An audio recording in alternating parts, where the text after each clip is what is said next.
Então, muito boa noite a todos os presentes. Bem-vindos. Aqui é o 18º Encontro com o Conhecimento Sindaergs, virtual, onde hoje o tema da palestra será a pandemia e a saúde mental dos trabalhadores. Vou passar a palavra para a minha colega Renata para fazer algumas observações. Por favor, Renata. Muito boa noite a todos. Queremos agradecer a presença de todos vocês neste evento, onde recebemos a psicóloga Simone Misturini Rodrigues, que vai conversar conosco, tendo o tema da palestra A Pandemia e a Saúde Mental dos Trabalhadores neste Setembro Amarelo, que faz referência à prevenção do suicídio. Agora, passo ao Cleiton, coordenador do sindicato, que vai nos passar algumas informações pertinentes. Obrigada. Obrigado, Renata. Então, eu vou falar um pouquinho da Simone Misturini Rodrigues, a nossa palestrante.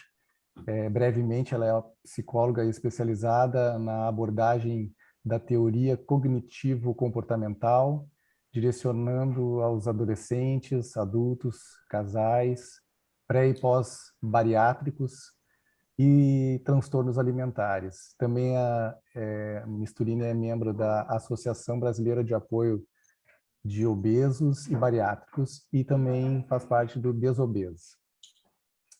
Informa a todos que os microfones devem permanecer desativados e que a nossa palestra terá 1 hora de duração, com 30 minutos após para perguntas e debates, né? As inscrições para as perguntas podem ser feitas aqui no chat mesmo do Zoom, que está ativado, ou conforme a palestrante achar melhor no decorrer da palestra, né? Eu vou passar a palavra agora ao Avancini para ele fazer a abertura oficial do evento. Avancini, por gentileza. Não, pessoal, vamos partir para a Simone, vamos né? Já conversamos aqui direto. Mais uma vez, muito obrigado. E eu imagino que todos, assim como eu, estão curiosos aí para ver como é que a gente aprende, como aprender coisas novas para que a gente se defenda, né, dessas novas situações que surgiram em função dessa loucura que foi a pandemia, que mudou a vida de todos nós e vem cada vez mais, né, nos trazendo novas experiências, né? Então, bem-vindo a todos, toca aí, vamos embora. Certo, então, só complementando, nós vamos ter uma surpresa no final, que vai ser um sorteio de alguns souvenirs aqui do sindicato, e eu tenho mais uns recados para dar no final também a respeito de certificados e pesquisa. Ok? A palavra está com você, Simone. Seja muito bem-vindo. Ok, obrigada.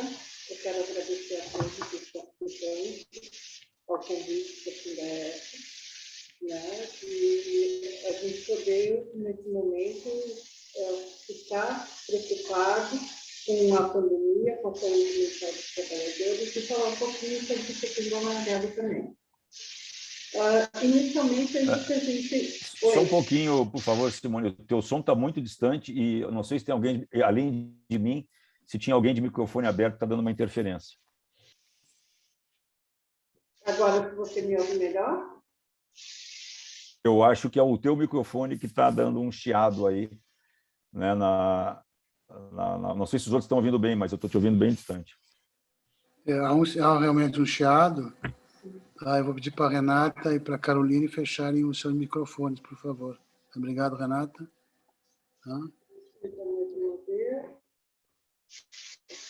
Ficou melhor? Ficou melhor? Mas está um chiado ainda. Eu acho que dá para a gente entender bem. Nós estamos com esse problema, talvez, de conexão, né, com a Simone, mas eu acho que a gente vai se habituando com o chiado. Vamos falando, senão não tem como resolver, vai assim mesmo. Tá? Por favor, Simone. Obrigada. Eu queria, inicialmente, poder propor para vocês, propriamente dito, começar a palestra, poder fazer um exercício de mindfulness. Não sei se vocês já têm conhecimento do que é mindfulness, né? É uma técnica que ela é provinda do zazen, né? Do budismo zen, que é o japonês. E, através do estudo, foi visto que a meditação realmente ela promove mudanças neuronais e de plasticidade também. Então, através do estudo, foi criado o Mindfulness, que seria Mindful, é estar presente no aqui e agora, é a atenção plena no aqui e agora. Então, eu vou solicitar para você, se vocês podem se acomodar bem na cadeira, onde estão sentados, né? Colocar as mãos em cima das coxas, bem sentados, calmamente, os pés no chão, né? E a gente começa um exercício. Vou pedir para vocês fecharem os olhos, né? Tentem relaxar, sintam-se confortáveis na cadeira, com a mão em cima das coxas. Respirem fundo. Inspira, puxa o ar e solta. Mais uma vez, puxando o ar, segura,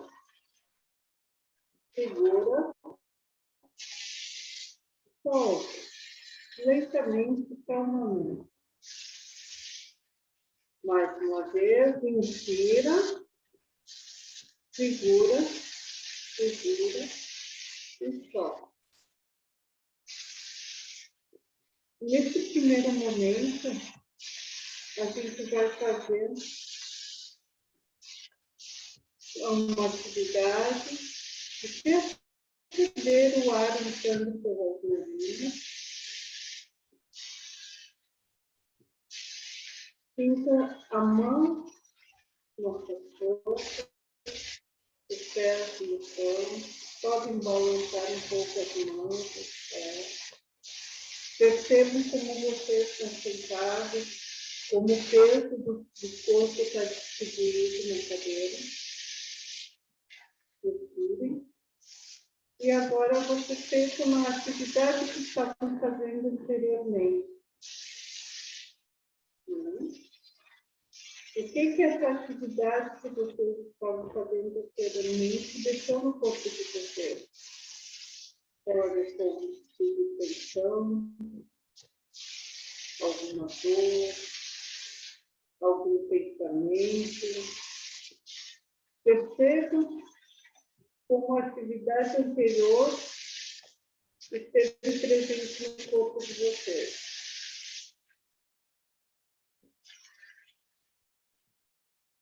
A mente, muitas vezes, ela vai fugir, tragam ela de volta, novamente com o pensamento na atividade anterior.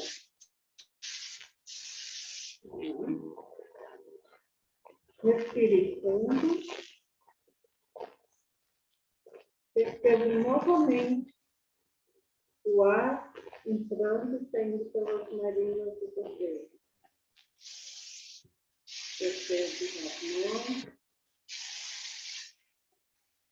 Respire fundo mais uma vez. Inspira, segura, expira.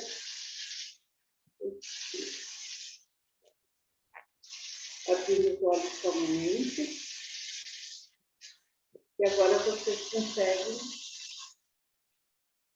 sintonizar o momento presente.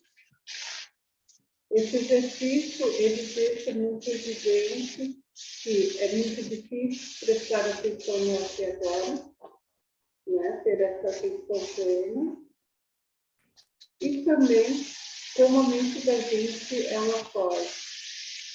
E como a gente não presta muitas vezes atenção na atividade que a gente está fazendo. E esse exercício, eu comecei com ele para poder possibilitar você, em momentos de tensão, no ambiente de trabalho, na rotina de você, muitas vezes na transição de uma atividade para outra, que você faça nesse exercício.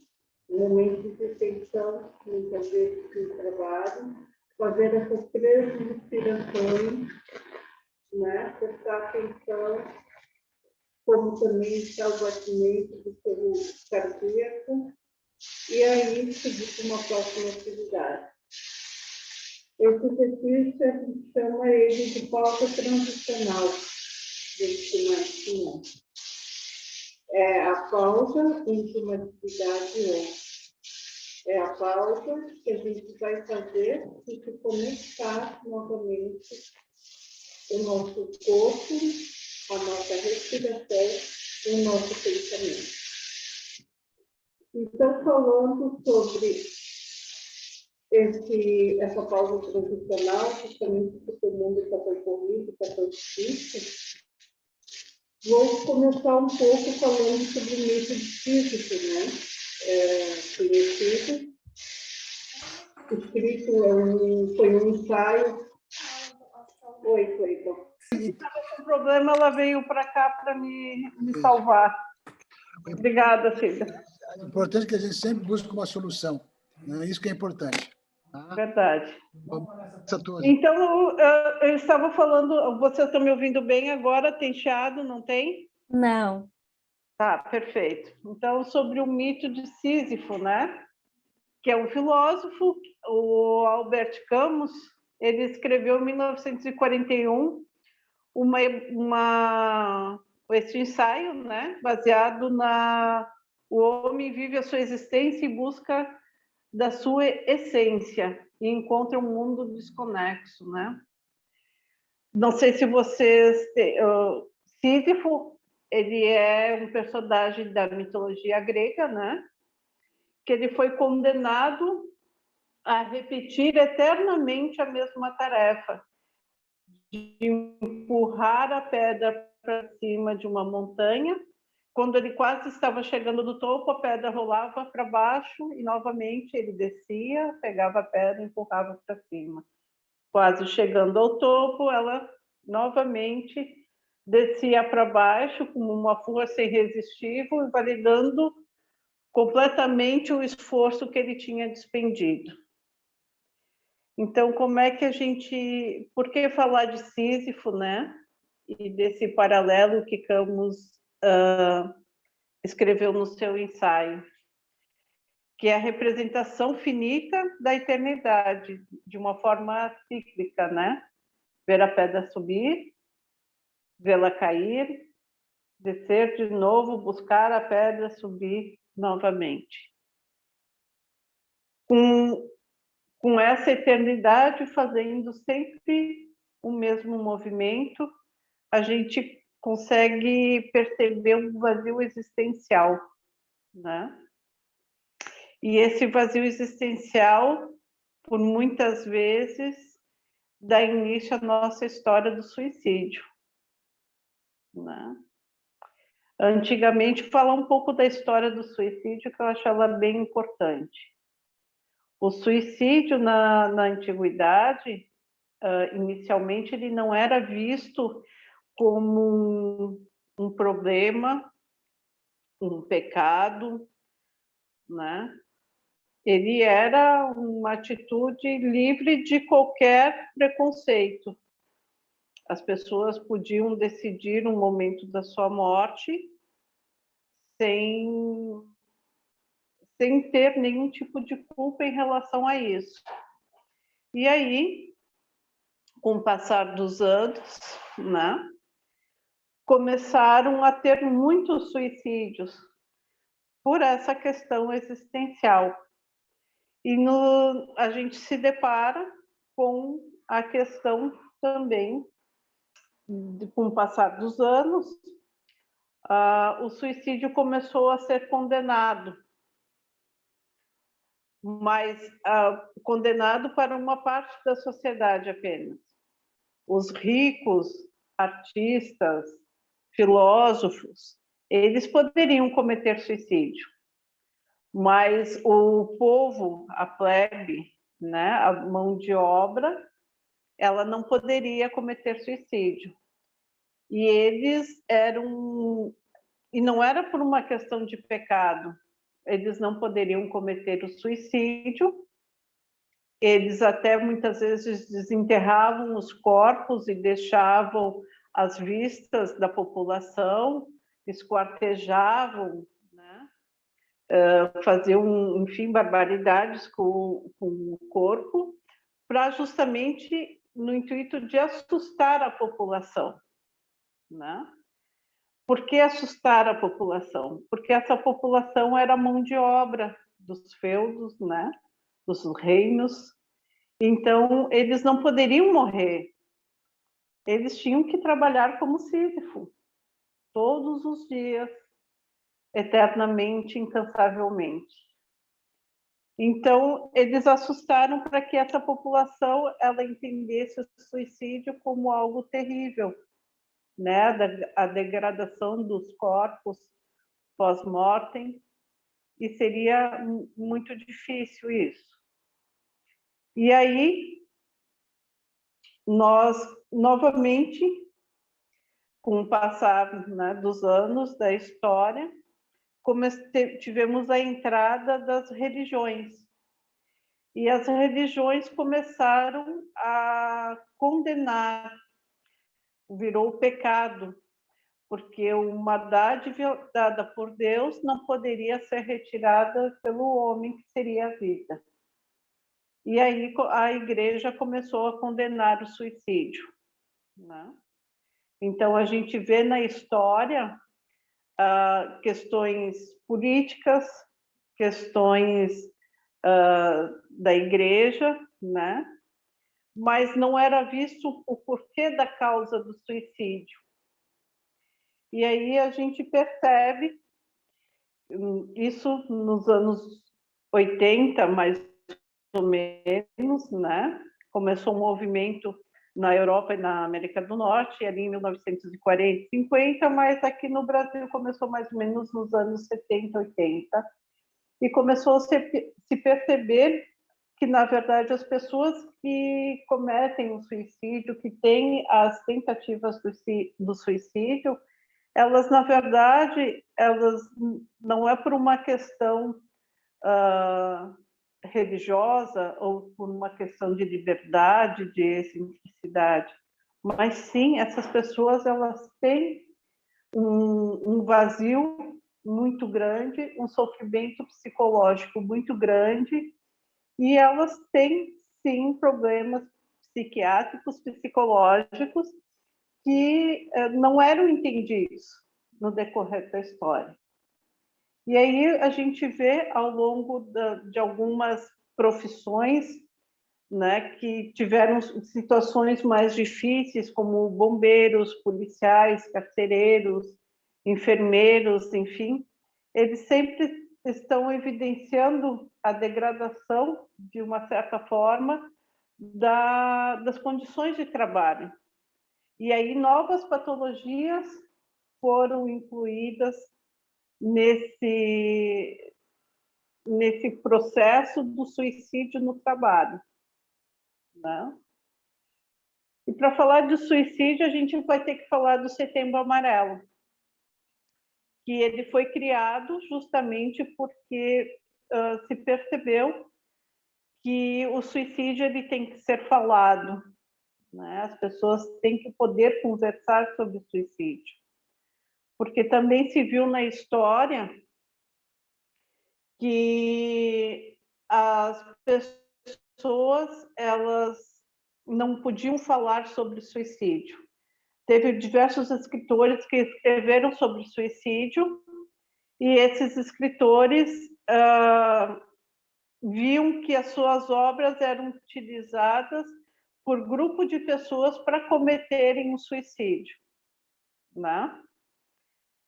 E dentre essas, foi muito citado até nos anos 70, um livro alemão, que vários jovens cometeram o mesmo suicídio da mesma forma como descrito nos livros.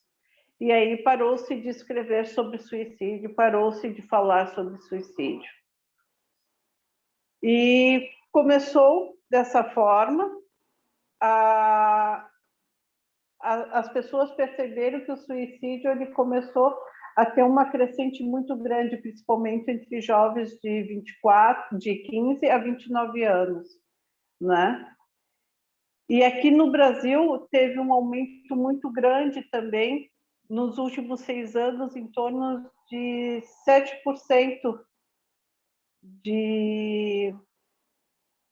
foi o aumento de suicídio, enfim, né, nesses últimos anos. E aí a gente percebeu que o suicídio, ele está matando, ele só perde para acidentes de carros entre os jovens, né? E entre as meninas, ele só está perdendo para condições maternas. Então, ele teve um aumento muito grande. E aí começou o Setembro Amarelo e começamos a falar sobre suicídio. No resto do mundo,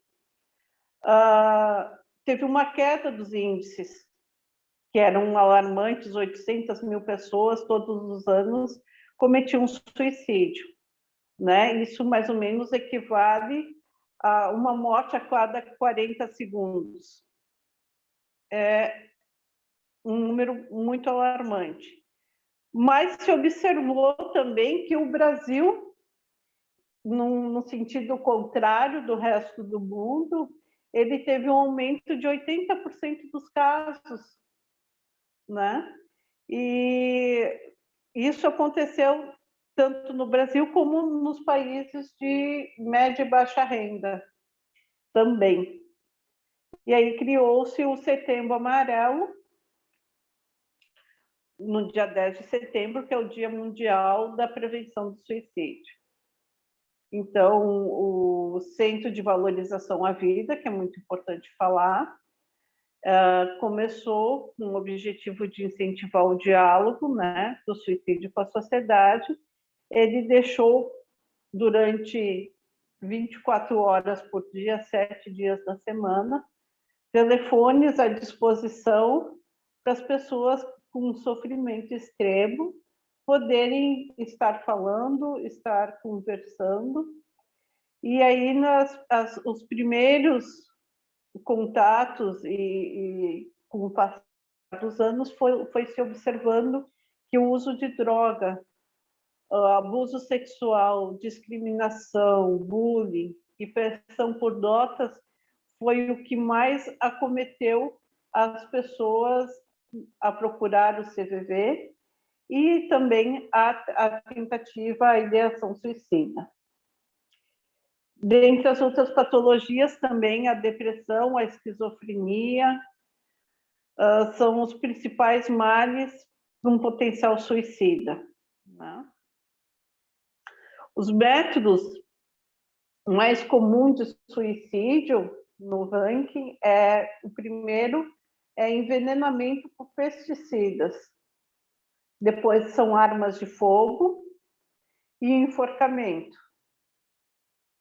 E dados do Ministério da Saúde até mostram que entre 12 mil pessoas que tentaram suicídio, 1.582 pessoas que resultaram a óbitos por agrotóxicos no Brasil.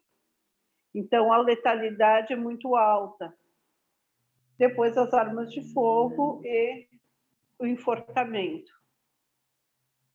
E aí nós vamos pensar em 2019, antes da pandemia, né? Até é estranho pensar nesse momento, né? Antes da pandemia, a pandemia está tão enraizada já em nós. Então, em 2019, as 10 principais causas de morte, que representava 55% das mortes do mundo todo, eram doenças cardiovasculares, doenças isquêmicas do coração, né, e acidente vascular cerebral, doenças respiratórias, pulmonares, infecções respiratórias e condições neonatais, que seria o nascimento por asfixia, trauma no nascimento, sepse neonatal, enfim, infecções e complicações no parto prematuro. Tudo isso antes da pandemia. Então, mesmo no Brasil, com as taxas de transtorno de ansiedade sendo o maior do mundo, e de ansiedade e depressão, nós temos 5,8% da população acometida por esses transtornos. E aí a gente se depara com a saúde mental. Vamos pensar o que é a saúde mental? Então, ela se refere a um bem-estar do indivíduo como um todo, né?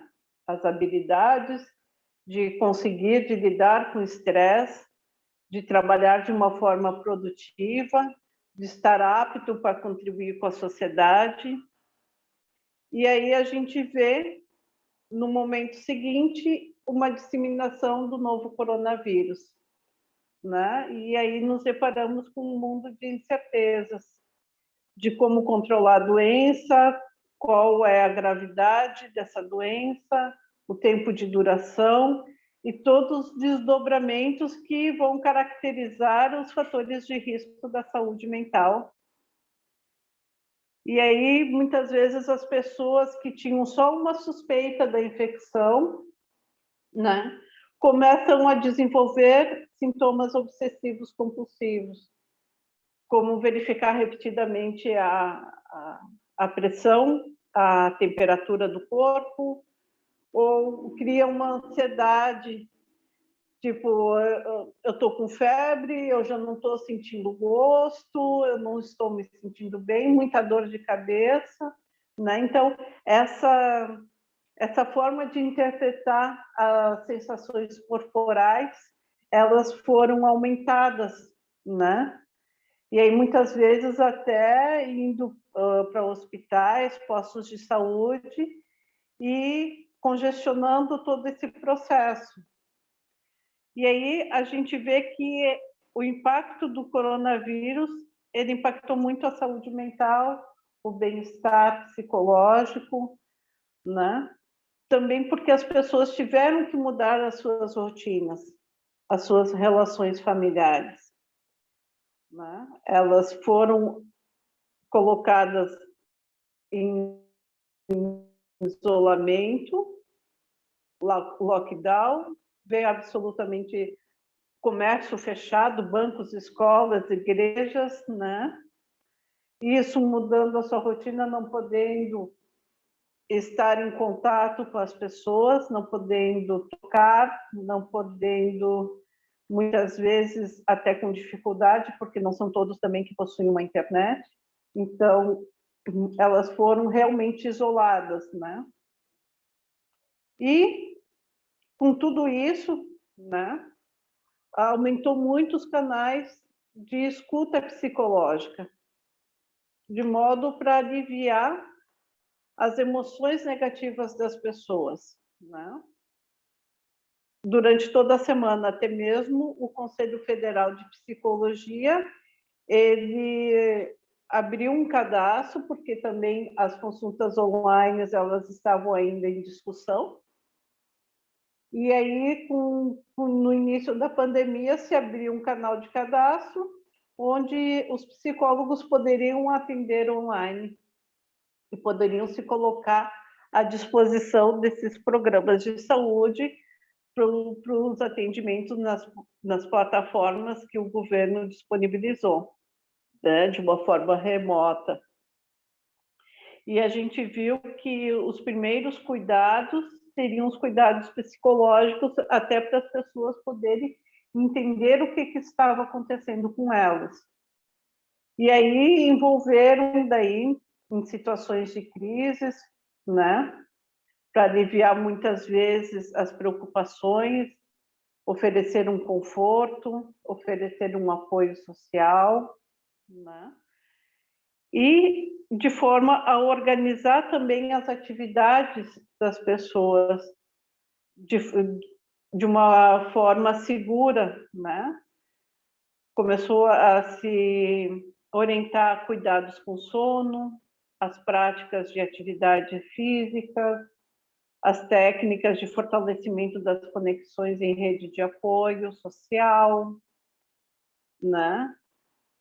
Mesmo com muitos locais fechados, igrejas, onde as pessoas muitas vezes teriam um conforto, né? Uma busca, então se procurou gerar com que as pessoas elas se sentissem apoiadas e não gerasse tanta solidão, tanta vulnerabilidade, E aí a gente começou a ter os momentos, né? A pandemia colocou a gente a experienciar momentos difíceis de sofrimento e de sofrimento severo relacionados à pandemia, né?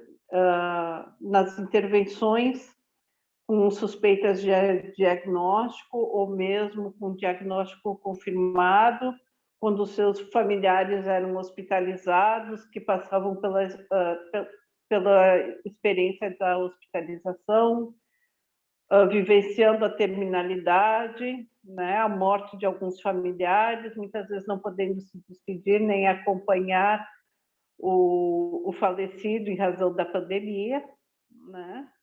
Isso implicou em diversas dificuldades psicológicas e psiquiátricas.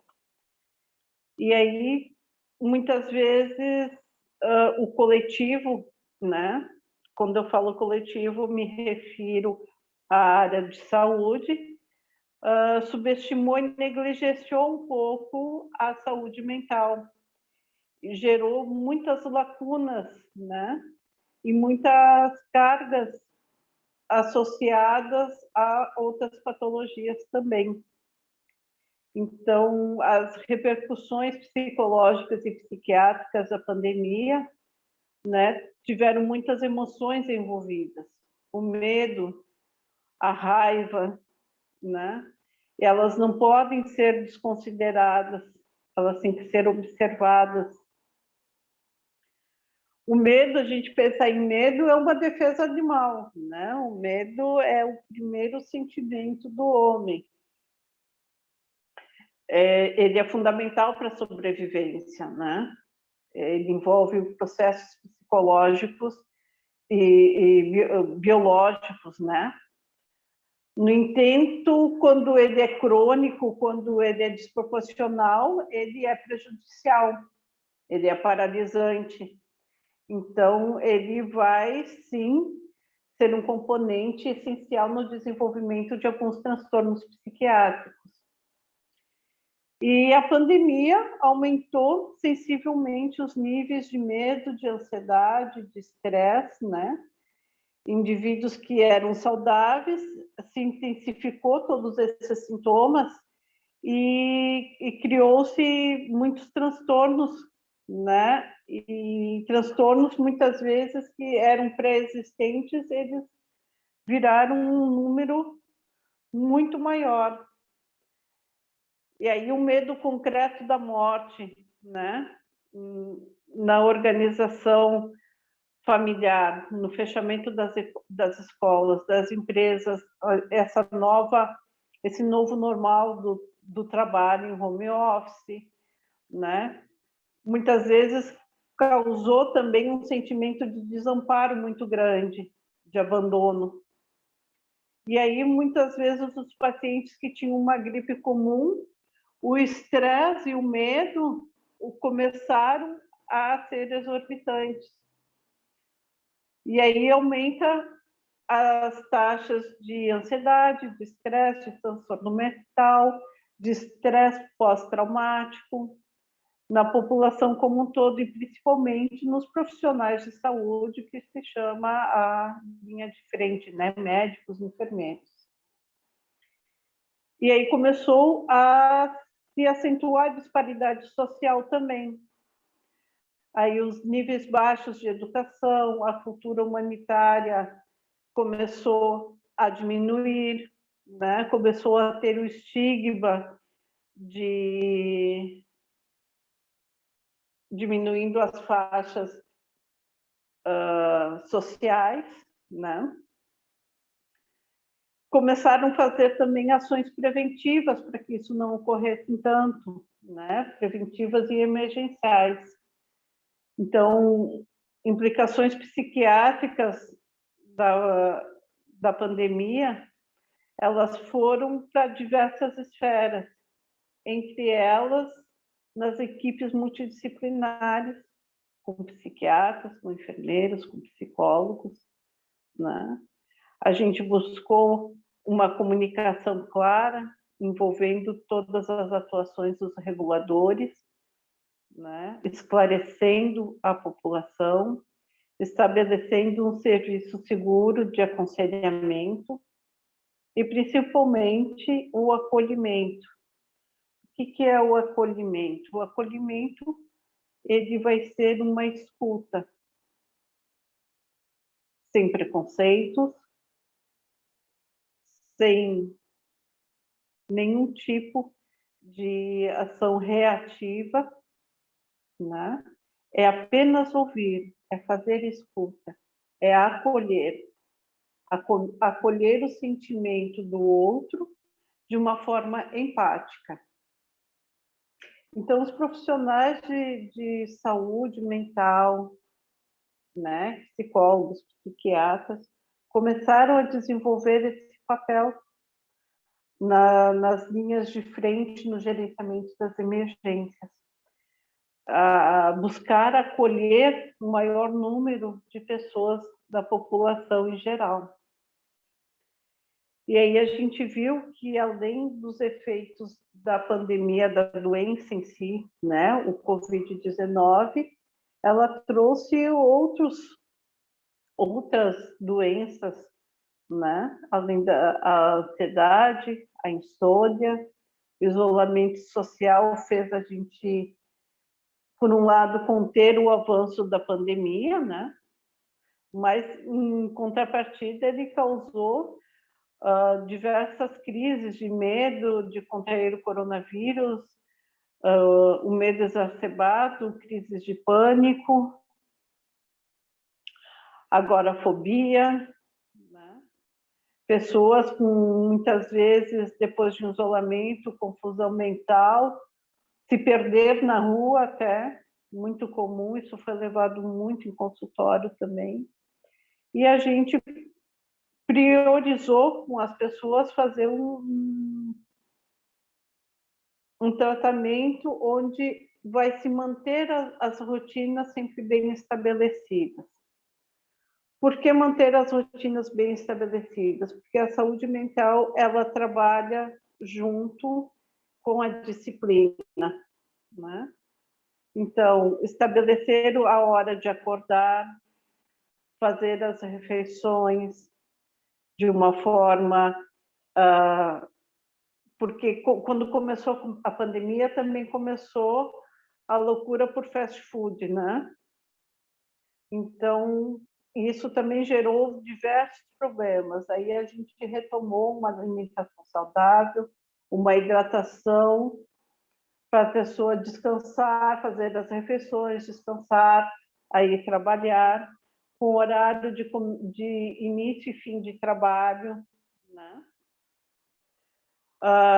Começar a gerenciar o número de consumo de notícias, que também inicialmente era muita informação, sem entendimento, muita fake news, né?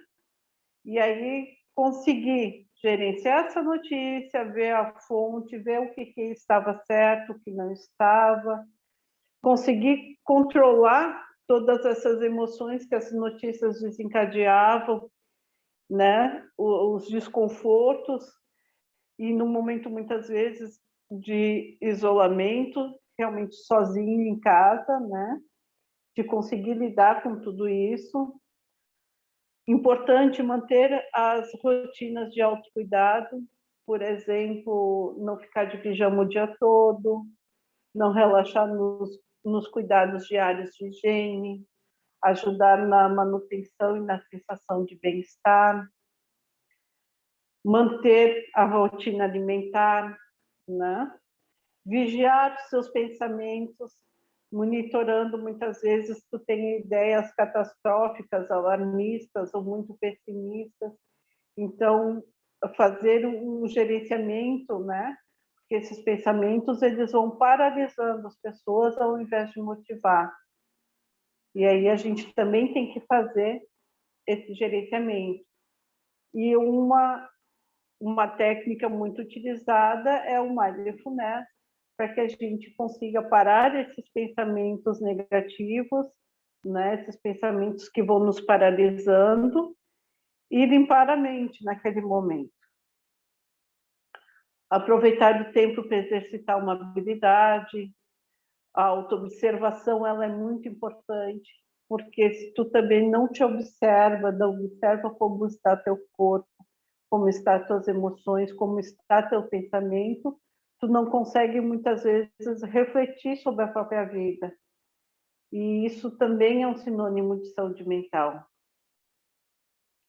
Manter os vínculos com as pessoas, com os amigos, mesmo que através de formas digitais, mas poder estar conversando, poder estar vendo essas pessoas, né? As emoções, elas envolvem o sistema a partir das experiências, né? Então, as emoções, elas são processos biológicos. E conforme tu vai sentindo emoção, tu vai tendo a interação com o ambiente, com a cultura, isso também vai modificando. E aí a gente é levado muitas vezes a ter emoções que precisam ser observadas, né? O estresse emocional, das emoções reprimidas. Isso é muito significativo, né? E ele é um dos pilares das doenças mentais e dos problemas físicos, como doenças cardíacas, problemas intestinais, dores de cabeça, insônia, distúrbios autoimunes que aumentaram muito significativamente com a pandemia. E aí a gente vai ter emoção, são reações fisiológicas.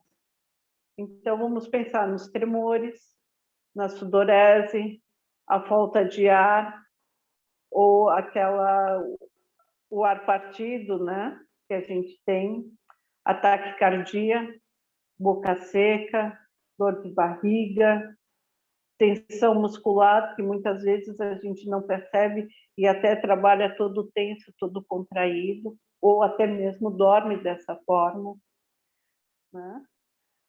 E aí a gente vê que a liberação da endorfina e o aumento do cortisol também estão associadas às emoções. E as emoções provocam os sentimentos, né? Então, o sentimento, ela é a resposta da emoção. Então, o que diz respeito como uma pessoa sente diante da emoção. Quer dizer, vamos pensar as reações fisiológicas da emoção. Tu vai ter um tremor, uma sudorese, e tu vai ter um sentimento em relação a isso. Então, a emoção, ela é uma reação imediata ao estímulo. Algo que mexe com a gente, né? Que envolve, ela não envolve o pensamento, ela é a emoção, é a primeira. Já o sentimento, ele vai envolver um alto grau do componente cognitivo, do pensar, da percepção, da avaliação de algo. Então, a emoção, ela é reação, o sentimento é a construção. E a gente entendendo isso, começa a entender a cultura do autocuidar, do autocuidado.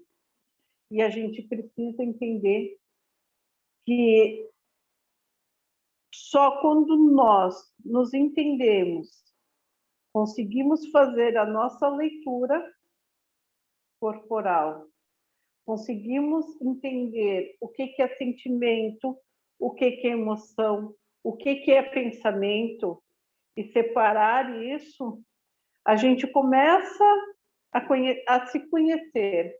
E o autoconhecimento, ele nos possibilita saber como vai ser as nossas respostas frente a essas emoções, a esses sentimentos, que muitas vezes é muito difícil a gente definir. Porque quando tu diz muitas vezes para a pessoa o que tu sentiu com um determinado fato, ela vai dizer que sentiu taquicardia, né? Ela não consegue muitas vezes separar a emoção do sentimento. E só ela se conhecendo, ela vai conseguir entender e ter uma construção na sua mudança de comportamento, e com essa mudança de comportamento, que é uma promoção, né? Tu vai conseguir uma qualidade de vida e tu vai conseguir realmente ter uma saúde mental. Então, a gente conseguiu aqui falar de diversos momentos tensos, né? Da nossa crescente, tanto de suicídio, num país que não, muitas vezes não consegue desenvolver políticas públicas onde as pessoas consigam conversar e todos ter acesso a profissionais que possam me ajudar. E aí a gente vê, neste momento, até eu quero parabenizar muito o convite do sindicato e em promover esse tipo de discussão, promover esse tipo de debate, porque, além de tudo, a gente, quando fala em todos esses sentimentos, todas essas dores profundas, todas as ansiedades, toda a insônia que muitas vezes somos acometidos, a gente, em contrapartida, a gente tem que pensar que a gente não pode parar, que, independente da pandemia, nós temos que voltar a trabalhar, a frequentar escolas, a estar no meio de pessoas, e continuamos com o mesmo medo iminente do início, né? E aí a gente entra na questão do negacionismo, muitas vezes, que a nossa população ela vive um negacionismo muito grande em relação à pandemia e principalmente em relação à saúde mental e à saúde mental dos trabalhadores. Então, o ideal, né, seria se todos as instituições, né, as gestões públicas pudessem promover o acesso das pessoas a psicólogos, a psiquiatras, para que elas conseguissem se entender, né, o que está acontecendo consigo, que essa insônia, muitas vezes, ela poderia ser aplacada com algumas sessões de terapia, e aí não precisaria gastar tanto em medicação, porque ela vai entender e vai conseguir controlar a sua ansiedade. Por isso que eu comecei com uma técnica de mindfulness, que é para a gente realmente assim conseguir entender que existem técnicas que a gente pode desacelerar, que a gente pode desenvolver uma percepção dos nossos limites. O que são os nossos limites? Bom, a gente está passando por diversas provações de diversas ordens, né? Uma tensão profissional, uma pandemia, voltar a trabalhar, mesmo quando ficava em casa em home office, o isolamento, é tudo muito novo. Sem contar todas as dificuldades que já existiam, né? E aí a gente está vivendo numa tensão e num estágio supervigil todo o tempo. E aí nós temos que conseguir parar a mente e observar o corpo. Parar a mente é estar presente no aqui e agora, é estar atento ao que eu estou fazendo, né? Eu estou atenta à palestra que eu estou dando. Com certeza, muito de vocês, além da palestra, vocês estão conversando, vocês olham o celular, né? Quer dizer, a mente ela fica em constante trabalhando constantemente, não para nunca. Então, nós estamos pensar em saúde mental do trabalhador também é pensar nos seus limites, é poder parar 3 minutos, 5 minutos, muitas vezes no seu horário de trabalho, e fazer uma meditação, faz uma respiração. Inspira, expira, acalma os batimentos cardíacos, presta atenção no seu corpo naquele momento. Esquece o que está acontecendo. São 3 minutos onde é como se fosse um remédio, onde é uma vacina, é um imunizante.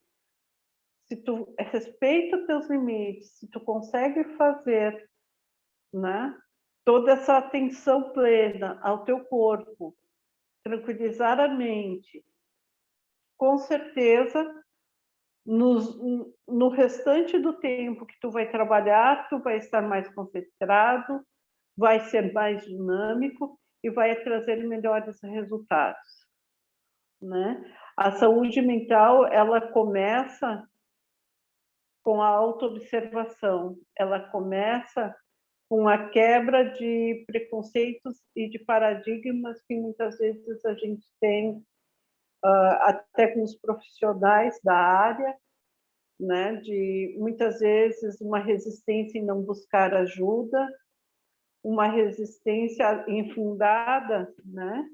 De muitas vezes também achar que a gente pode passar por cima do que está sentindo. Vou empurrando, vou deixando, vamos ver até onde vai, né? E aí até onde vai, muitas vezes, é um estado depressivo muito grave, é já um comprometimento da sua saúde mental, toda a parte psicossomática também que vem junto, né, com todos esses processos e essas crises que a gente está sofrendo, e aí vai desenvolvendo diversas doenças, né, não só mentais como físicas. Então, ter um olhar cuidadoso, conseguir parar e observar. Isso já traz muito, assim, eu diria que boa parte da cura, ela está nesse respeitar os seus limites e a sua observação corpórea. Eu queria, se vocês, depois a gente faz uma interação, e no final dessa interação, eu gostaria de poder fazer mais uma prática de mindfulness para a gente ir bem para casa, para ficar bem depois da palestra. Aí eu gostaria de passar agora a palavra para a Renata, ou para o... Ele está conversando, né? Para o Cleiton. E eu estou aberta às questões, a qualquer dúvida que vocês tenham, eu me coloco à disposição. Ok. Muito obrigado, Simone. Excelente. Obrigada então, a você. agora nós vamos abrir a sessão de perguntas. Deixa eu ver aqui quantas perguntas eu tenho. Quem é que se inscreveu aqui no chat? Vamos ver. Eu fiz um pouco mais breve, porque a gente teve aquele probleminha da conexão. Não quis ultrapassar muito tempo. Certo. Então, continuamos recebendo ainda algumas perguntas no chat. Eu vou passar a palavra para a Rose. Quem quiser fazer perguntas, por favor, se inscreva no chat, tá ok? Obrigado, Rose. A palavra está com você. Boa noite a todos. Boa noite, Simone. Boa noite, Rose. Boa noite. No início, tu disseste que temos o mesmo sobrenome, né? Temos que conversar sobre isso. Então, tá certo. Então, é um prazer muito grande participar do encontro e também poder ter essa troca de conhecimentos aí contigo, que foi uma palestra, assim, sensacional, que colocaste. Obrigada. Muito bom. E eu tenho 2 perguntas para te fazer. A primeira é qual que é o impacto que a depressão ocasiona nos trabalhadores, Eu sei que nos profissionais de saúde ela aparece, no meu entender, um pouco mais rápido, em função da pressão que o pessoal tem diário, de estar em contato constantemente com os pacientes, vivendo E doenças. principalmente com a morte, né? Ela fica muito evidenciada, né, para os profissionais de saúde. Lidar com a morte e a terminalidade é muito difícil.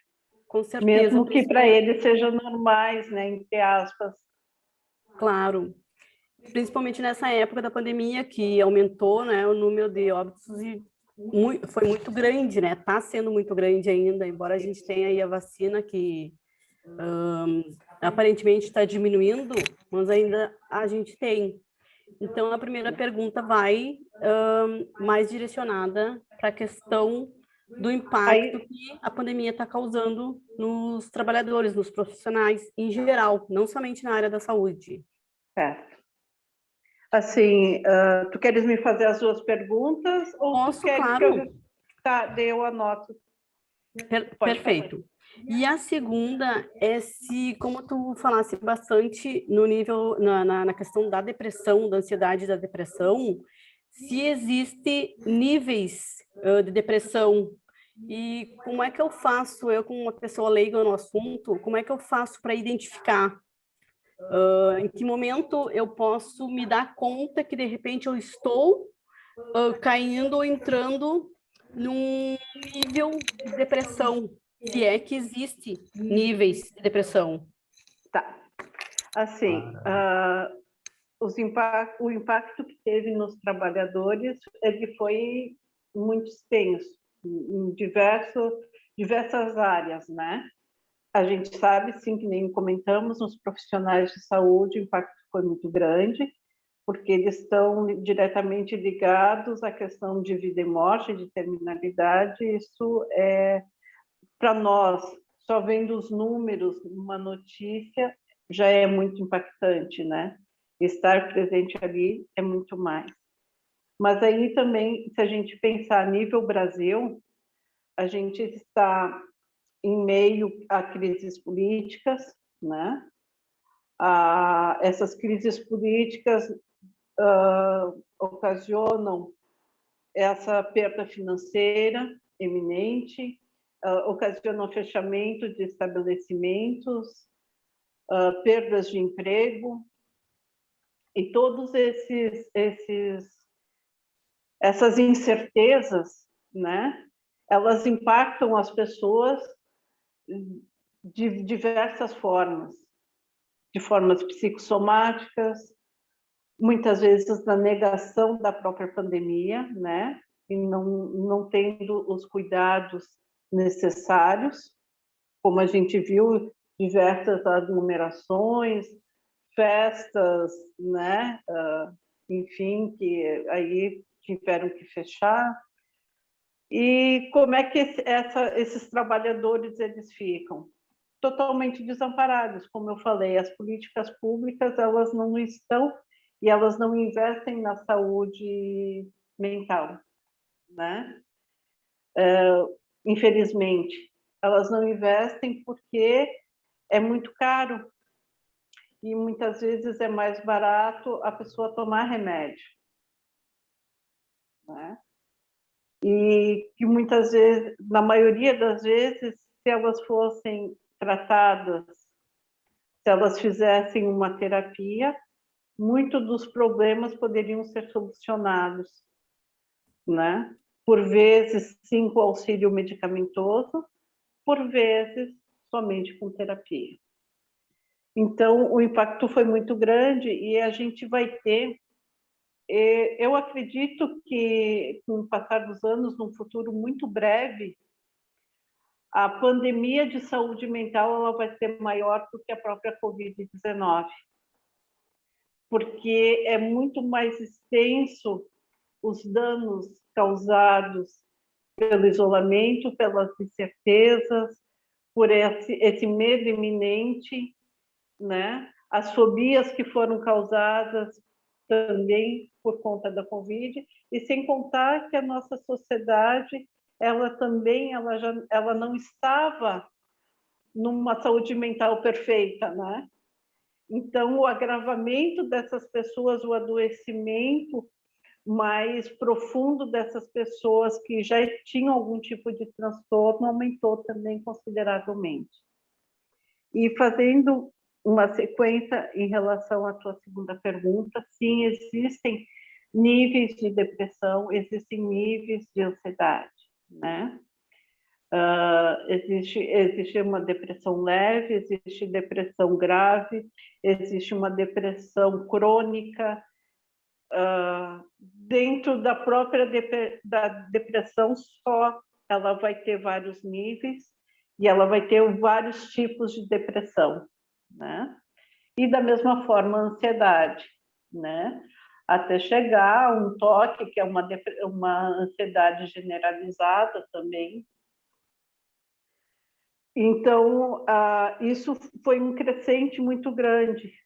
E como a pessoa ela vai poder fazer essa verificação? Será que eu estou com depressão? Será que eu estou com ansiedade? Né? Ali eu falei até nas reações fisiológicas. Então, por vezes, tu perceber como o teu corpo está reagindo a essas emoções, né? Tu ouve uma notícia, essa notícia eu ouvi de manhã, eu ouvi de meio-dia, eu ouvi de noite. De noite já me deu uma taquicardia, eu já comecei a sentir uma tensão muscular. Bom, então observa teu corpo, observa como ele está respondendo a todos os sinais, né? Eu aumentei o meu consumo alimentar ou eu diminuí, eu estou emagrecendo muito. Eu estou sempre com muita dor de cabeça, ou a minha cabeça parece assim, ela está a milhão, mas o meu corpo não está acompanhando. Eu estou parada, estou mais estagnada. Eu não sinto muitas vezes vontade de sair da cama, né? É uma preguiça porque o dia está frio ou isso está acontecendo mais de uma vez na semana? Entende? A gente tem que estar atento aos episódios. Quer dizer, eu estou com dor de barriga, eu estou com prisão de ventre, isso está acontecendo mais de uma vez na semana. Quando que ele começa a acontecer? Quando eu ouço alguma notícia, quando eu estou com medo de sair na rua, quando eu vou pegar um ônibus e o ônibus está lotado, entende? Perceber os sinais. E como tratar é realmente procurando uma ajuda profissional, né? Não existe uma outra forma. O exercício físico, uma boa alimentação, passeios, tudo são agregadores de um bem-estar, né?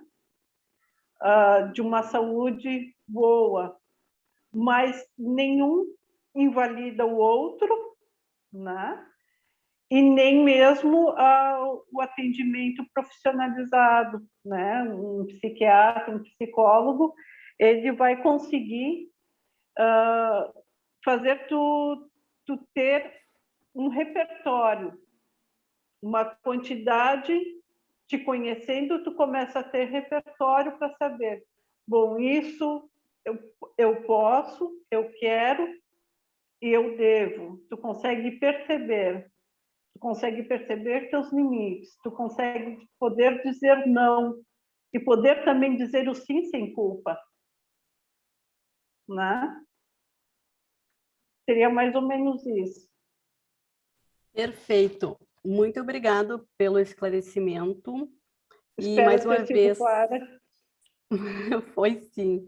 Muito obrigada e mais uma vez eu te agradeço e agradeço a oportunidade de ter participado dessa palestra, que com certeza a gente aprendeu muita coisa. Obrigada, Obrigada a você. Obrigado, Rose.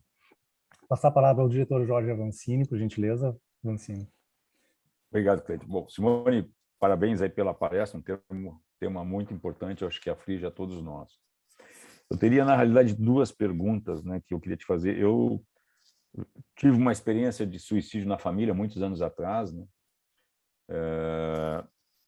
E por que tu colocaste isso na abertura da tua fala, por que existe esse preconceito ou este acordo, né, na mídia em geral, na imprensa ou nos órgãos, de não se comentar os suicídios, né? Porque o que sempre me disseram é que se fizesse um comentário, como se tu faz da câncer de mama, câncer de próstata, ou qualquer outra doença que vem afetando né, as nossas gerações, isso estaria trazendo novos, ou encorajando os novos suicídios, né, novos suicidas. Então, eu não sei, porque eu já vejo diferente, eu vejo que era uma forma de você trabalhar isso para minimizar, né, para correr ajuda, porque assim como eu vivia há quase 40 anos atrás dentro da minha família, uma pessoa que sinalizou e que uma coisa se repetia, né, o comportamento dessa pessoa, chegou um ponto que a família entendia que isso aí é bobagem, até que o dia aconteceu, né? Quando menos todo mundo esperava, aconteceu. Esse é o primeiro ponto. E o segundo, emendando, o que as empresas estão fazendo, né? Eu trabalho com consultoria, tenho algumas atividades, né, aí de envolvimentos em entidades, né, junto ao futebol, junto aqui ao sindicato, e vejo muitas empresas, eu não vejo ninguém trabalhando isso, né? Até eu brinquei, né, que eu fiquei aqui, eu fui um dos que cumpri seriamente os 15 meses praticamente trancado em casa, junto com a minha esposa, nós dois, e ainda inventei fazer uma obra nesse meio tempo. Então, eu digo que agora a minha relação vai até o final, né? Vamos morrer juntos os dois, né? Porque sobrevivemos a 24 horas com a pandemia e com a obra em casa. O que as empresas efetivamente estão fazendo, né? Já que isso tudo onera o custo, né? Tu tem um custo na área de saúde, onera o governo, que já é tão precária, né? Principalmente para quem não tem condição, onera os planos de saúde, né? E aí, claro, até quando o Covid não mascara, né? Porque tu está toda hora aí, nós estamos sendo bombardeados com os números de óbitos do Covid, mas, pô, ninguém fala quantas pessoas se suicidaram de ontem para hoje, por exemplo. E o que nós estamos fazendo?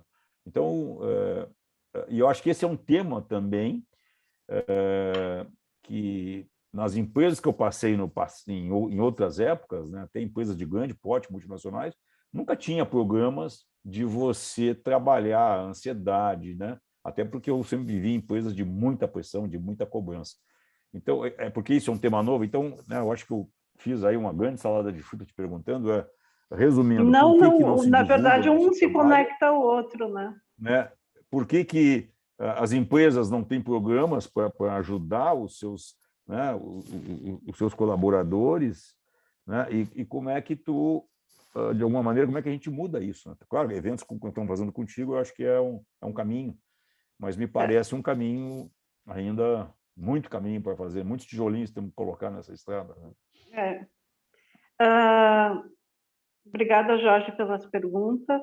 Então, vamos começar a falar do suicídio. Realmente, assim, o suicídio, ele é um tabu, né? E, sim, ele funciona muitas vezes como um gatilho para os próximos suicidas, né? Ele é muito interessante porque ele tem esse funcionamento.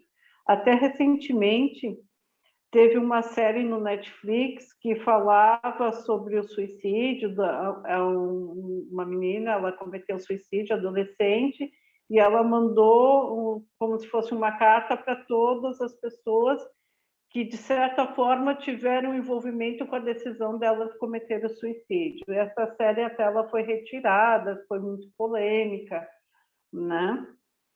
Porque ele tem que ter muito cuidado com a fala do suicídio. A gente tem que, por isso que a gente fala muito no Setembro Amarelo, na questão do CVV, de procurar profissionais para ajuda, mas é tudo de uma forma cuidadosa, né? Amparada, vamos dizer assim. A gente não pode falar, fulano tentou suicídio, foi dessa forma, foi de outra forma, porque muitas vezes a pessoa ela não pensou no suicídio, mas ela está com um sofrimento psicológico muito grande, com um vazio existencial extremo. Alguém falou em suicídio, ela disse, poxa, está aí a minha solução. Ela não tinha pensado. Mas quando se fala e ela já está em sofrimento, ela muitas vezes ela entende como aquilo uma ideia para solucionar a sua dor. Por isso que tem que ter muito cuidado para falar de suicídio. E até no início desse ano, teve um livro de uma enfermeira, ela é da Suíça, e ela escreveu um livro como foi entendido dessa forma, como cometer suicídios, 23 tipos de suicídio, né? Mas, na verdade, depois da polêmica, que todo mundo só lê o título e não lê o livro, né? Se entendeu que, na verdade, seria como praticar o suicídio de uma forma assistida, que seria a eutanásia, né? Então, ela sim ensinou uma forma para as pessoas fazerem um suicídio acompanhado, né? Uma eutanásia acompanhada, orientada, para que não houvesse sofrimento, né? Porque lá é permitido. Mas esse livro já foi traduzido, né? E já caiu na mídia. E aí, muitas vezes, a gente só absorve, né, as coisas de uma forma muito tosca até, porque as pessoas, muitas vezes, pegam um livro desses e dizem 23 formas de como se matar sem sofrimento. Quer dizer, entende só o básico. E aí acabam falando e proliferando esse tipo de pensamento, e aí encontram as pessoas com sofrimento, que estão debilitadas da sua saúde mental, não têm amparo, como tu disse que passou também na família, porque toda ideação suicida, uma hora acontece o suicídio, né? É só a ideação, ela só tenta, ela tenta. E aí, muitas vezes, a família cansa, ou a família não acredita, a família não acolhe. Para chamar atenção, ou é frescura, né? Pode ser que tenha tudo isso, sim, dentro daquela ideação, daquela tentativa. Pode ser que tenha tudo isso. E provavelmente vai ter, né, a tentativa de chamar a atenção. Mas por que ela quer chamar a atenção? Qual é a dor dela que ninguém está vendo? Né? E aí os profissionais também de saúde, por causa desse estigma, desse tabu suicídio, muitas vezes não falam em consultório. Não perguntam para quem teve a ideação, quem tentou o suicídio, por que tu fez isso? Né? Não conseguem conversar sobre o suicídio, muitas vezes em consultório.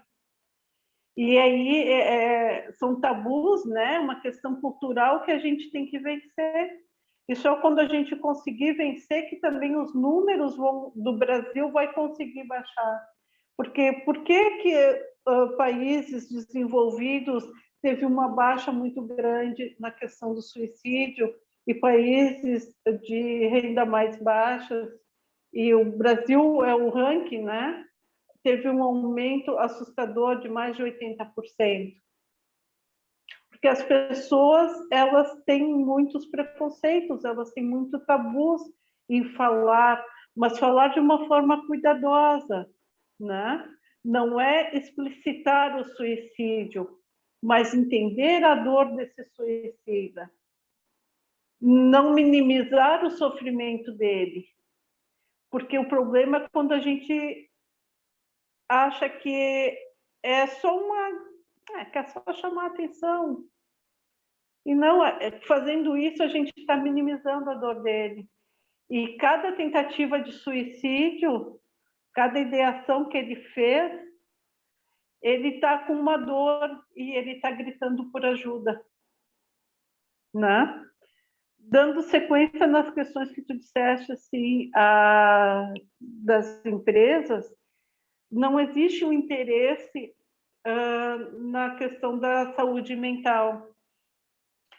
Porque até se tu for pensar, os próprios planos de saúde, muitas vezes, ou eles não têm psicólogos, né? Para credenciar um psicólogo é muito difícil. E eles, quando liberam sessões por indicação de algum médico, são 3 sessões, 5 sessões, 8 sessões, dependendo do plano de saúde, né? Como é que um plano ou uma empresa, uma instituição, ela pode determinar que em 8 sessões a pessoa vai estar bem? Então, pensar em ações para que as pessoas possam falar do seu sofrimento, porque elas, a todo momento, os profissionais, as pessoas em geral, elas negam, porque elas não podem perder o emprego, elas não podem estar tristes na família, porque elas, né, em vários momentos são o alicerce dessa família, elas são mães, são pais, alguém depende delas, né? Então, elas vão suportando. E aí, quando não tem mais como suportar, acabam por internação psicológica, desculpa, me fugiu a palavra.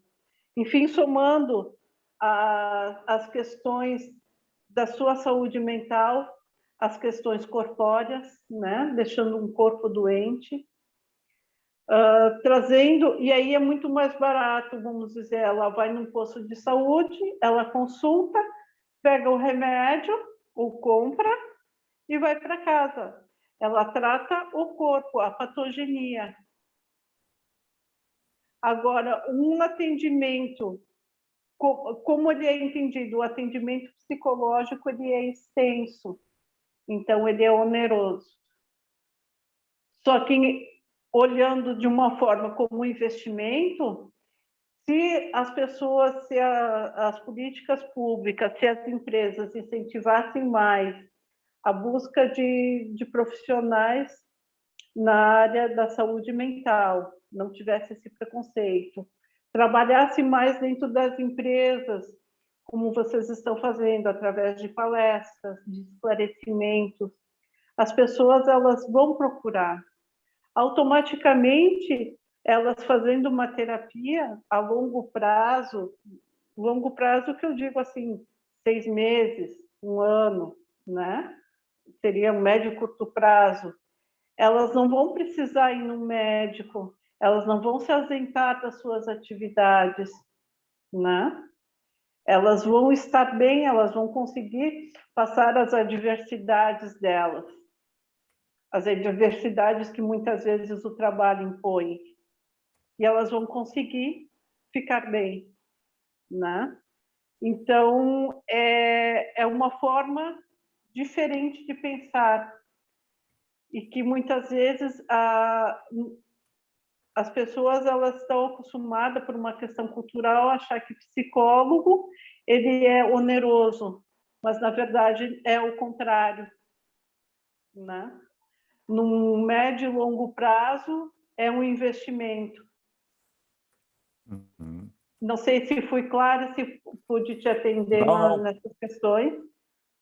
Não, claríssimo, né? Eu só me preocupo porque eu divirjo um pouco, não da tua fala, né? Mas das políticas públicas, porque se tu trabalha omitindo que existe o suicida, porque até concordo que ele pode ser um incentivo para novos, também a gente não consegue mostrar os caminhos, né?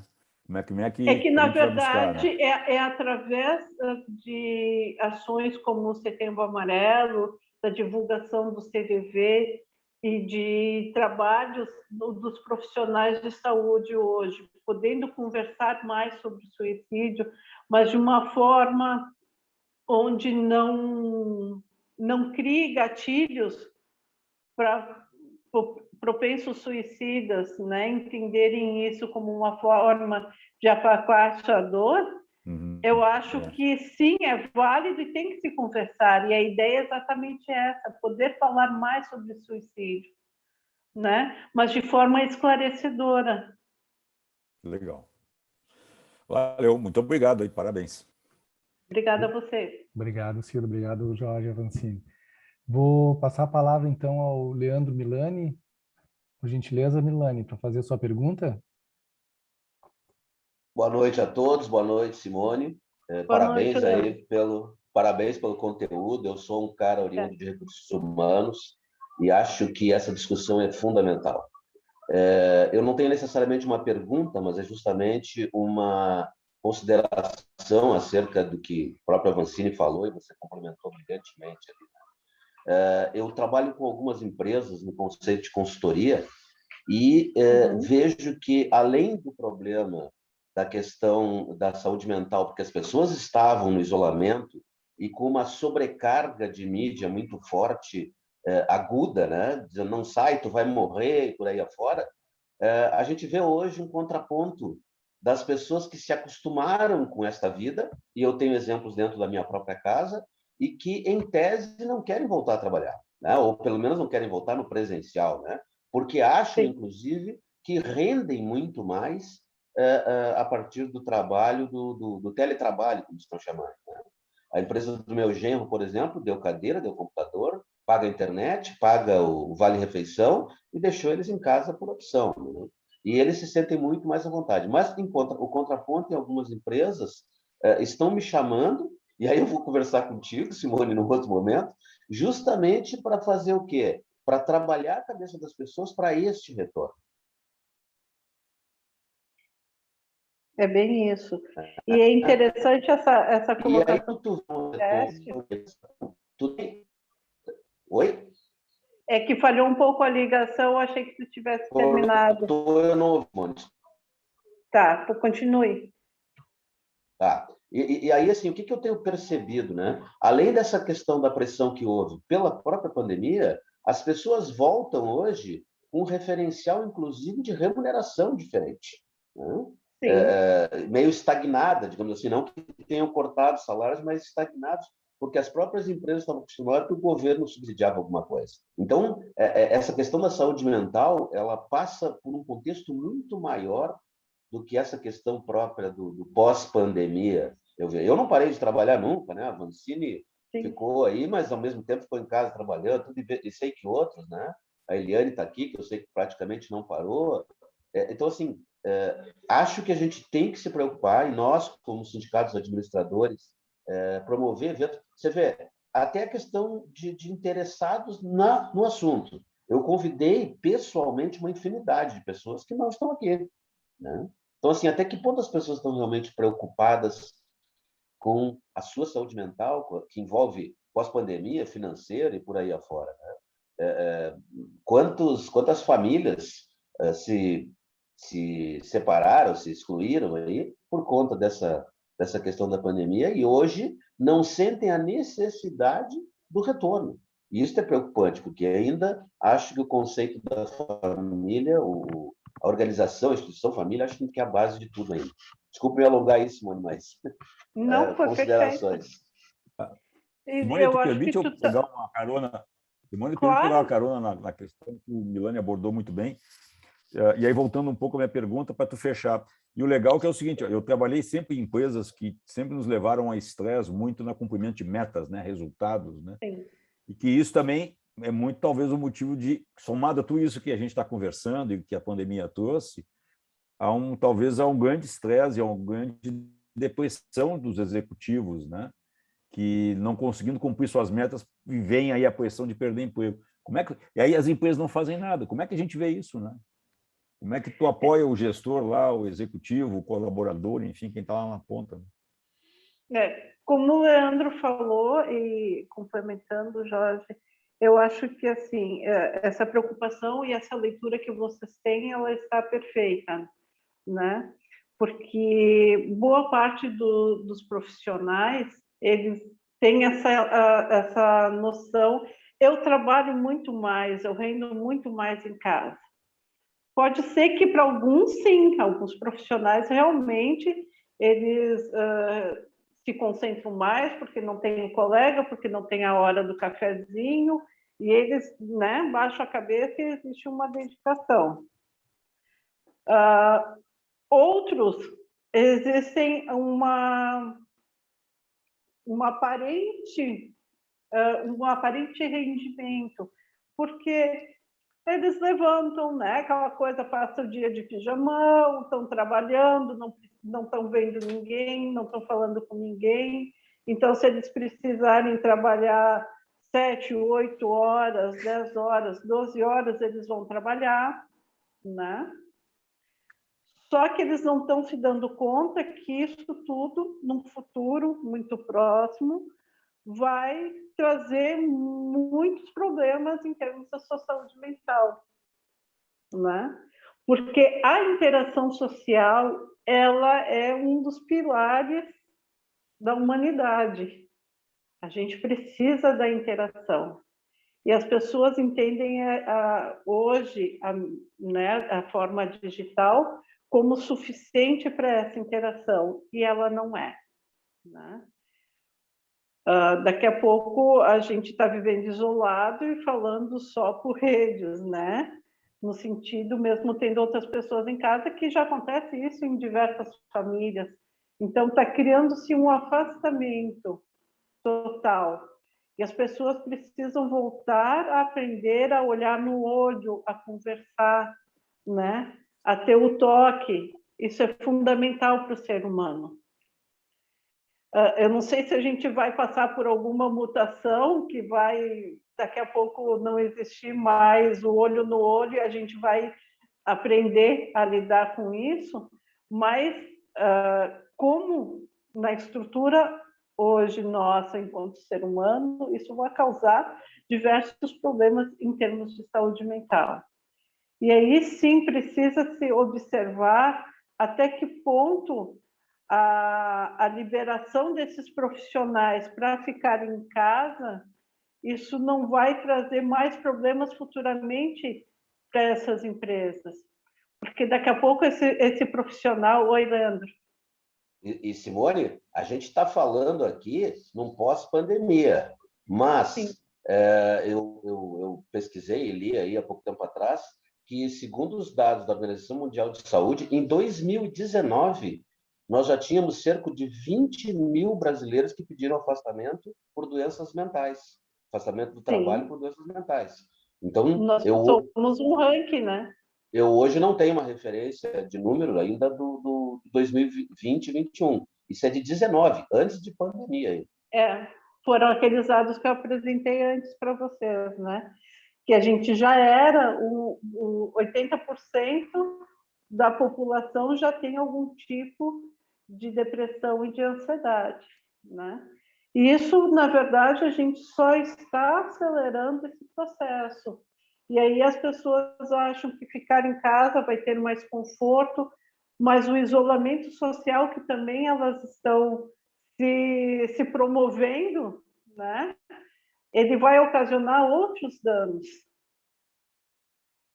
Claro que tudo isso, os estudos eles estão começando. Até se tu procurar hoje estudos sobre Covid, sobre o que está acontecendo no mundo em relação à saúde mental e à pandemia, tem alguns estudos que são chineses, né? E ainda não se tem esses dados. As pesquisas estão começando. Só que a gente observa que as empresas elas voltaram no modelo antigo, em termos de estrutura, né? De pensamento até, de como agir com os funcionários. Só que essa pandemia, esses 2 anos, né, que ainda estamos vivendo, ela mudou a população. Ela mudou a forma de pensar, ela mudou a forma de agir. E está muito difícil da gente se encaixar nesse modelo pré-existente, né? Que também a gente vai ter que ter uma flexibilidade para poder receber esses profissionais de volta. Talvez deixando ambientes de trabalho mais confortáveis, né? Com mais liberdade, podendo... nós víamos numa crescente, que nem o próprio Jorge comentou, de metas e números, né? Tudo era muito intenso. Eu acho que esse momento agora é de poder... Bom, o que é possível? E aí cada profissional ele vai ter que colocar o pé no freio, como eu falei na palestra, poder ver os seus limites. Bom, eu posso cumprir a exigência dessa empresa nesse ritmo frenético? É possível para mim? Porque no momento que as pessoas começarem a ter atenção à sua saúde mental, a seu estado físico, ela vai impor às instituições um limite. E não mais ditadas por essas instituições que tu não pode parar, que tu tem que ter metas e metas e cumprir tudo. Né? Eu acho que é a sociedade que vai modelar a instituição. Só que isso, novamente, né, é somente quando essas pessoas, esses profissionais, eles vão conseguir se conhecer, vão conseguir entender que eles têm limites e que para a sua saúde mental, para eles conseguirem trabalhar mais 5 anos, mais 10 anos, né? Tivemos também a mudança da Previdência, agora é mais 10 anos, além do que eles iam, né? Quer dizer, para ter todo esse volume de trabalho, essa quantidade de anos, tem que existir um cuidado, tem que existir um olhar observador, tem que existir um acompanhamento, né, das suas atividades e um autoconhecimento muito grande.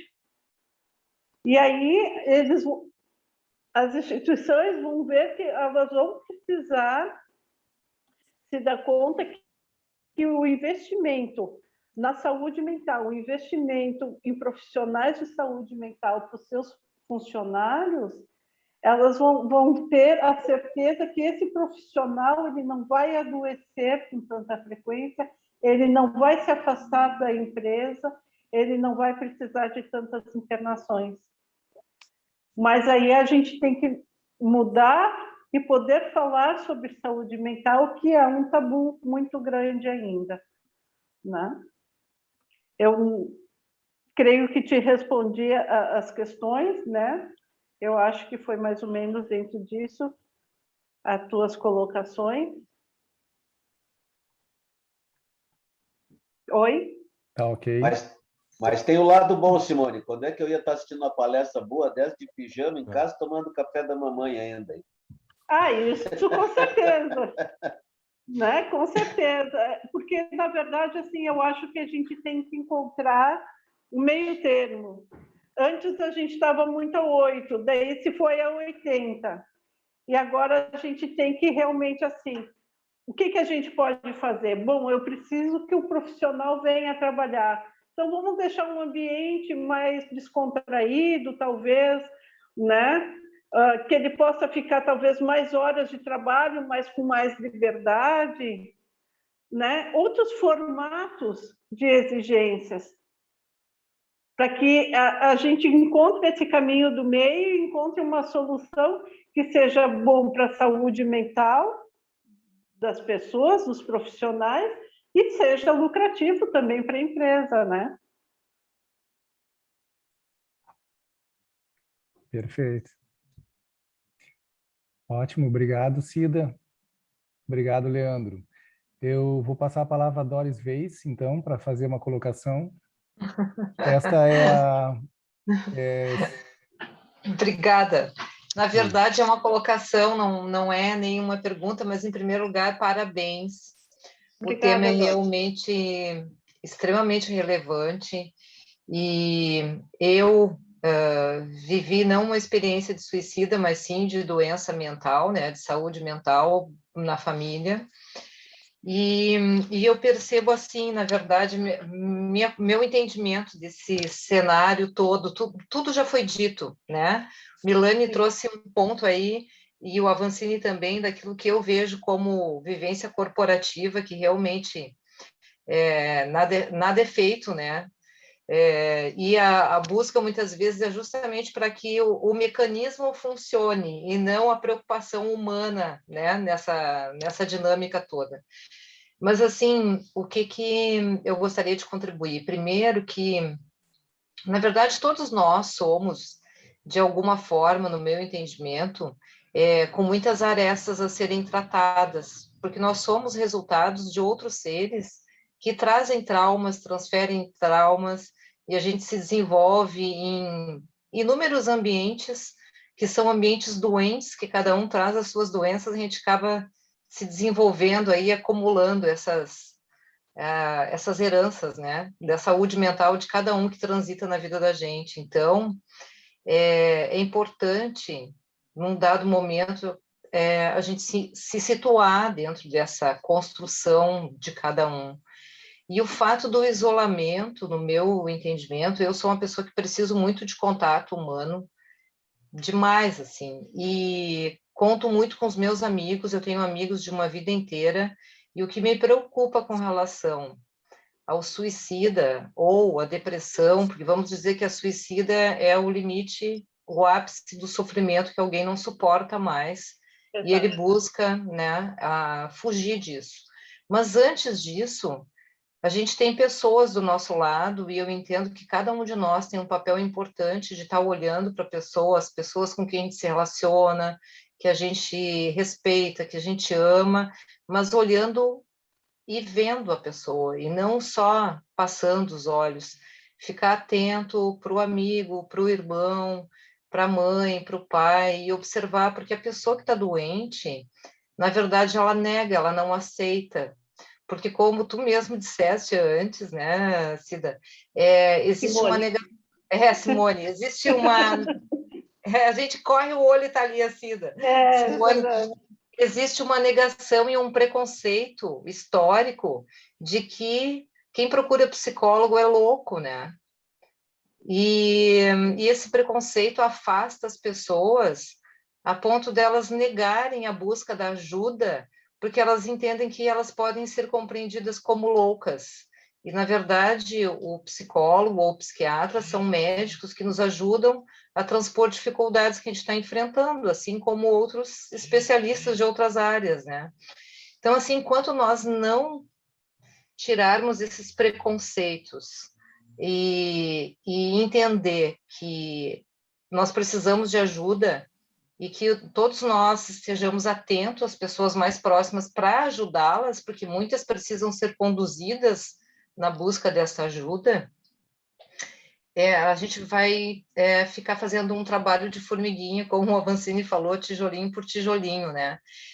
Sabe que existem órgãos do SUS que atendem pessoas que precisam de ajuda psicológica e psiquiátrica.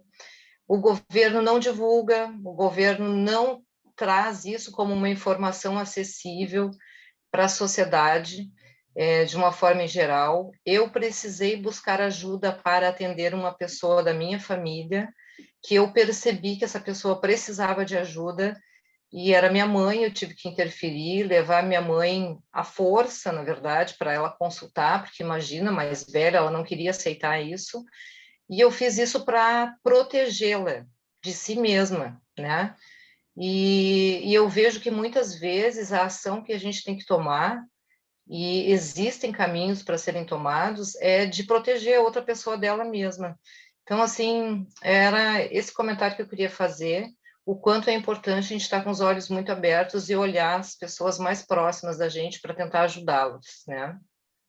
E eu acho que, agregando o que tu falou, hoje, muitas vezes, no meio corporativo, existe uma competição que é feito, né, a própria política da empresa, muitas vezes assim, vamos competir um contra os outros, né, quem tem o melhor resultado, né? Eu acho que isso nos tornou muito hostis. E a sociedade hoje, ela está muito hostil, de modo geral. A gente diz assim, não, a pandemia mudou as pessoas. Eu acho que ela não mudou, ela acentuou o que as pessoas são. As pessoas mais humanas, mais empáticas, estão cada vez mais empáticas e humanas, e as pessoas que eram mais hostis, né, egoístas, enfim, elas simplesmente intensificaram, né, esse lado mais negativo, vamos dizer assim. E nesse momento, né, que a gente pensa no trabalhador voltando ao seu ambiente de trabalho, e está voltando no ambiente de trabalho antigo, que era aquela corrida exacerbada por resultados, com aquela competição, com aquela fúria, né, por resultados. A gente também tem que pensar assim, que tipo de administração eu estou fazendo, que tipo de a cultura da minha empresa, eu vou querer permanecer com essa cultura ou eu vou tornar a minha empresa mais humana, né? Porque uma empresa mais humana, no momento que o trabalhador se sente acolhido e sente a confiança, ele trabalha melhor, ele tem melhores resultados.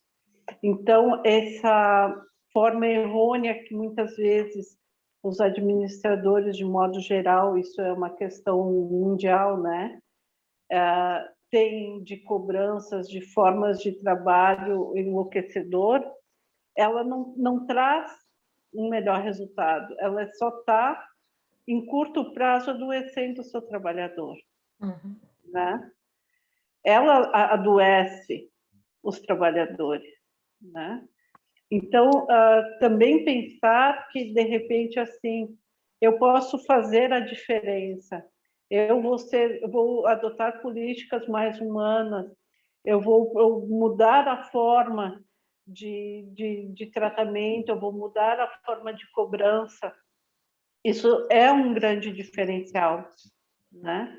E empresas melhores colocadas como melhores empresas para se trabalhar, geralmente elas têm, claro, a preocupação das suas metas, do seu lucro, mas também elas têm alguns benefícios que as tornam diferentes e que dão uma certa confiança e um acolhimento melhor para esse profissional, que ele vai te dar o resultado muito melhor do que se tu massacrar muitas vezes, né, esse profissional.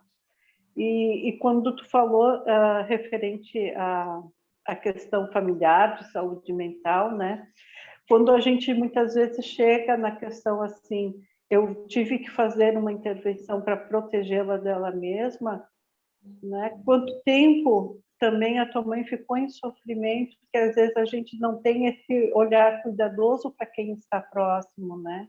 Ou acha que muitas vezes, não, a pessoa da família, se ela tiver alguma coisa, ela me diz, né? Geralmente as pessoas dizem assim, se precisar de ajuda, ela pede. Exatamente. Mas ela não sabe que está precisando de ajuda, né? Uhum. Ela não está conseguindo se observar. Então, a gente sim precisa estar preocupado e ter uma empatia com as pessoas que estão próximas a nós, familiares, amigos, até mesmo vizinhos. Muitas vezes as pessoas não se percebem, não conseguem entender o que está acontecendo à sua volta, né? E todos esses problemas que já existiam, que é uma herança, como tu falou, né?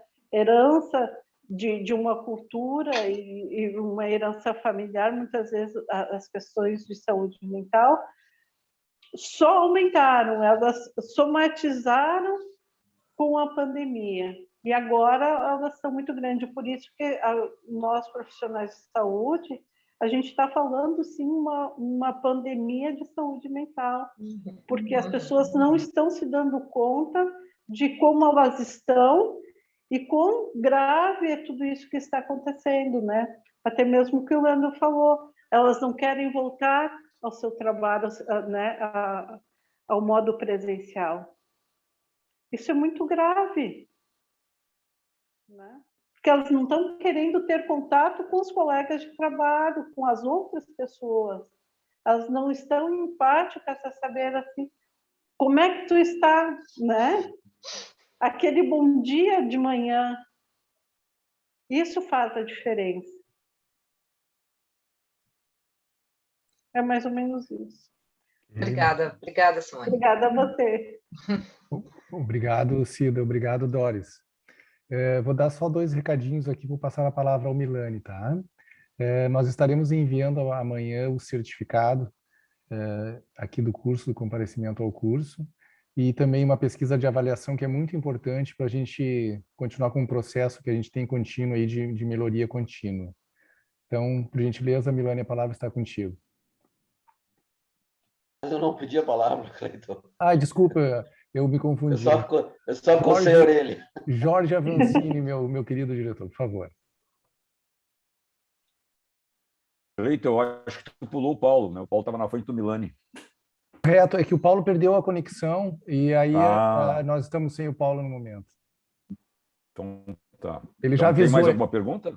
Não há mais ninguém. Eu poderia fazer uma consideração, Cleiton, Jorge, por favor, se vocês me permitirem. Por favor. Claro, eu mantive o tema da palestra, né, falando do suicídio, saúde mental, mas eu acho que é um tema também bastante pertinente de, se vocês futuramente pensarem ou trabalharem isso dentro das empresas, enquanto gestores, a questão da violência psicológica, né? Que ela se dá de várias formas e ela também é um agravamento quando a gente pensar em saúde mental, né? Então, só deixar uma pitadinha assim de um novo tema e de também vocês poderem pensar de ter esse olhar empático, né? Porque não só a violência da mulher, mas, de modo geral, as pessoas, né, elas estão sofrendo muito essa questão da violência psicológica. Só fazendo um adendo. Obrigado, Cida. Jorge, por favor. Bom, gente, quando o tema é empolgante com a pessoa, com essa simpatia, né, e com conhecimento, já Obrigada. são 21h08. Nossa. Não, realmente, deu uma aula aqui. 21h08, a gente não sentiu o tempo passar, liquidou todos os problemas de comunicação que a gente teve no início. Simone, parabéns, parabéns. Te agradecer muito, né, pelas palavras. Nós temos que voltar uma outra oportunidade contigo, porque esse é um tema que assusta todos nós. Quem de nós não teve aí no nosso círculo de família, de amigos, alguém que já, infelizmente, passou por esse processo tão traumático que é o suicídio, né? E às vezes tu olha e diz, mas como? O fulano se matou e ele era tão legal, um cara tão bacana, parecia que não tinha problemas. Não tinha, assim, eu falei com ele ontem, estava tudo bem. Falei exatamente. Né? E eu acho também essa vida uma maluca, né? Eu faço muitas palestras aí nos temas do que mudou com a pandemia, né? E eu costumo dizer que tem todo o lado ruim do Covid, mas tem um lado bom que o Covid nos empurrou para uma nova realidade, que é essa realidade virtual, né? E aí nós todos tivemos que mexer, principalmente o pessoal da geração mais 50, né, que não estava acostumada com essas novas ferramentas. E eu te confesso que eu estou nesse grupo que o Milani falou, eu gostei de ficar em casa e hoje eu saí de casa, é uma novela, porque eu fico com trânsito e tal. Mas muito obrigado a ti e a todos que estiveram até essa hora com a gente, espero que tenham gostado, e eu queria fazer uma pergunta de encerramento. Para nós todos, administradores, né, que são os nossos associados, os nossos administradores, muitos que perderam o seu emprego, que estão aí, né, vivendo essa loucura que é a economia, com mais de 13 milhões de brasileiros desempregados, para aqueles administradores ou administradoras, né, que estão na mais 50, cheio de energia, cheio de ideias, e que o nosso mercado no Brasil vê a gente como velho, ultrapassado, e que não dá oportunidade de trabalho. Qual é a mensagem que tu deixa para essa turma toda, né? E como é que eu melhoro dentro do perfil, já que as empresas não se preocupam com isso, essa é a minha leitura, então tem que começar por nós, né, como gestores, como líderes dentro das empresas, principalmente que hoje nós convivemos com 4 gerações nas empresas, né? Eu comecei, era 2, né? Era a minha geração que chegava e os mais velhos, e todo mundo respeitava. Hoje tu tem 4 gerações convivendo, e os mais novos acham que os velhos só atrapalham e não tem nada para contribuir. Isso leva a uma depressão, isso leva a um desânimo, né? Então, qual é a mensagem que tu deixa para nós, administradores? Eu acho que essa tua colocação foi muito assim pontual e perfeita, porque hoje, sim, nós que estamos aí com o pé nos 50, né, essa geração, que hoje a gente é a geração mais velha, né, a gente tem que mostrar para os mais jovens que a gente tem diferenciais. Eles podem talvez ser mais rápidos na tecnologia, eles têm as habilidades deles e têm que ser reconhecidas. Mas nós não podemos deixar com que eles nos invalidem, né? Temos sim que mostrar que nós temos também nossas habilidades e nós temos um olhar do passado, do futuro que a gente está vendo eles, para fazer esse presente diferente, né? Então, como tu disse, eu acho que agora é um momento, era o antes e o depois da pandemia. E eu acho que a gente tem que aproveitar essa lacuna que a pandemia, de certo modo, nos trouxe, para fazer a diferença agora. E fazer a diferença é este olhar de que o gestor tem que ter hoje para a saúde mental, esse cuidado de humanizar os trabalhadores, é um cuidado não com os limites, né, do ser humano, é um olhar mais empático. Isso vai fazer a diferença. E isso, essa nova geração, ela não tem. Ela é muito imediatista, ela não suporta muito as frustrações, né? E a gente é de uma geração que a gente se frustrava e tudo bem, né? Era o não, ok, vou tentar de novo, não, vou tentar de novo. E a nova geração, ela muda, né? Disse o não, ela vai para outra coisa, totalmente diferente. Tudo tem um lado bom, mas também é esse nicho que a geração mais antiga ela tem que pegar e não deixar que se invalide. Porque no momento que a geração mais nova ela diz para ti, tu é velho, tu atrapalha, e tu acredita nisso, a depressão ela está do teu lado esperando o colo, né? Ela quer que tu pegue ela e vá para casa. E a gente tem que também poder ter comportamentos de esquiva de algumas experiências invalidantes, né? É poder mostrar para esse profissional mais novo que, de repente, a tua experiência ela vai fazer a diferença para ele. Que se vocês trabalharem juntos, o resultado pode ser melhor. E ele ganha em conhecimento e tu ganha em conhecimento.